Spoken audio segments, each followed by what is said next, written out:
The grand arena of the beast contracting ceremony shimmered under the twin suns of our world. Today was the day every child of the Empire dreamed of. The day we would bind our souls to a magical beast and begin our journey as tamers. For most, it was a day of hope. For me, Ren, it was a day of dread. I stood at the edge of the arena, my hands clammy, the whispers and snickers of the other noble heirs stabbing at me like tiny daggers. They called me Ren the Runt, the disgrace of the esteemed Blackwood family. My own family, once proud, now pinned their last hopes on this ceremony. One by one, the other candidates stepped forward.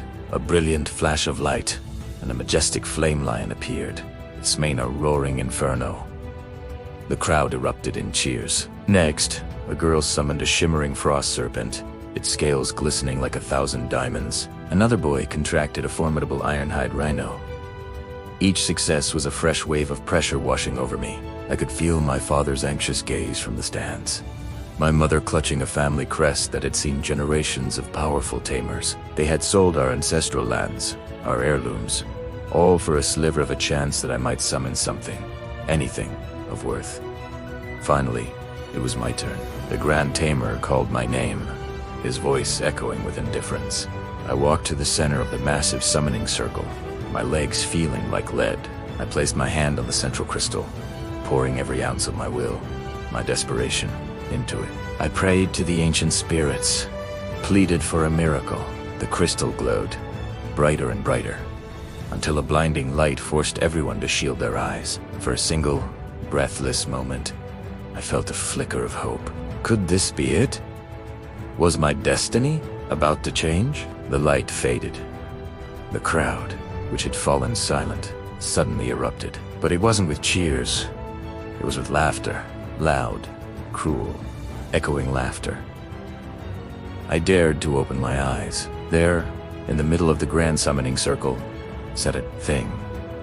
It was no bigger than my fist, a small, quivering, grayish lump. It looked like a sad, forgotten mushroom. A gray spore. It had no fangs, no claws, no elemental power. It just wobbled. A spore. The great house of Blackwood summoned a spore. Someone shouted, and the laughter intensified. My rival, Kale, who had just contracted a fearsome shadow wolf, pointeth at me, his face contorted in a sneer. I told you he was useless. A disgrace. The words hit me harder than any physical blow. I looked toward my parents. My father's face was ashen, his shoulders slumped in defeat. My mother was weeping silently into her hands. The hope in their eyes was gone, replaced by utter despair. In that moment, something inside me shattered. The humiliation, the years of ridicule, the weight of my family's sacrifice, it all crashed down on me. I wanted the ground to swallow me whole. But as I stared at the pathetic little spore trembling before me, a strange feeling stirred. It was weak. It was useless. It was ridiculed by everyone. Just like me, we were two of a kind, thrown into a world that had no place for us. That night, I packed a small bag. I couldn't face my family, couldn't bear the shame any longer. I wrote a short note, promising to one day restore our family's honor, and slipped out of our now empty mansion with the little gray spore tucked into a pouch. I left the city walls behind. The cold night air was a shock, but it was also liberating. The laughter of the arena still rang in my ears, but now it fueled a different fire. Not shame, but resolve. They all thought I was the weakest. They thought my beast was trash. Fine. Let them. Out here, on my own, there were no expectations, no titles to uphold, only the long, hard road ahead.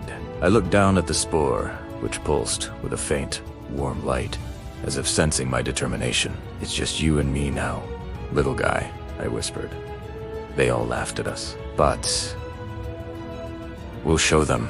We'll start from the absolute bottom, and we'll climb so high that they won't even be able to see us. I am Ren, and I will become the strongest beast tamer this world has ever known.